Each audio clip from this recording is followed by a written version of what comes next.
MP Anwarul Azim আনার হত্যায় নেপালে গ্রেফতার আসামি সিয়াম কলকাতা পুলিশের হেফাজতে রয়েছে। তারা সিয়ামকে জিজ্ঞাসাবাদ করছে বলে জানিয়েছেন ডিএমপি কমিশনার হাবিবুর রহমান। সকালে ডিএমপির মিডিয়া সেন্টারে সাংবাদিকদের তিনি কথা বলেন। এছাড়া কোরবানির ঈদ সামনে রেখে এক হাটের গরু অন্য হাটে নেওয়া হলে কঠোর ব্যবস্থা নেওয়া হবে বলেও জানান তিনি। বিস্তারিত জানাচ্ছেন জিয়া খান। এমপি আনোয়ারুল আজিম আনার হত্যা রহস্য উন্মোচন ও খুনিদের গ্রেফতারে যৌথভাবে কাজ করছে বাংলাদেশ ও ভারতীয় পুলিশ। এরই মধ্যে এই ঘটনায় কয়েকজনকে গ্রেফতারও দেখানো হয়েছে। শুক্রবার ডিএমপির মিডিয়া সেন্টারে ঢাকা মহানগর পুলিশ কমিশনার জানান, দুই দেশ অত্যন্ত গুরুত্ব দিয়ে মামলাটি তদন্ত করছে। তবে ঘটনাস্থল আর হত্যা মামলাটি ভারতে হওয়ায় তদন্ত কাজে তাদের দাবি বেশি।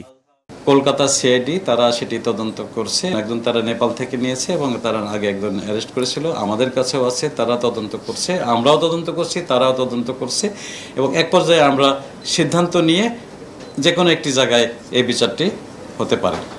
এদিকে ঈদুল আজহায় সার্বিক নিরাপত্তার পাশাপাশি কোরবানির পশুর হাট কেন্দ্রিক সর্বোচ্চ নজরদারির কথা জানান ডিএমপি কমিশনার। বলেন, বিশৃঙ্খলা হলেই ব্যবস্থা, যাতে এক হাটের গরু অন্য হাটে যেতে না পারে বা কেউ যদি জোর করে নেওয়ার চেষ্টা করে বা করে তাহলে তাদের বিরুদ্ধে আইনগত ব্যবস্থা গ্রহণ করা হবে। কোনো অবস্থায় যেন গরু রাস্তার উপরে না আসে এবং রাস্তার উপরে ট্রাক থেকে গরু নামানো না হয় সেটি ব্যবস্থা করবে। কোনো অনুমোদিত হাট নয়, কিন্তু কিছু একটা ফাঁকা জায়গা পেলেই কেউ কেউ সেখানে হাট বসানোর চেষ্টা করে। যে কোনো ধরনের অপতৎপরতা রোধ করা হবে। যদি এখানে হয়ে থাকে তাহলে সেই সমস্ত গরুগুলো আমরা কিন্তু সিজ করে নেব, মানুষজন সহ।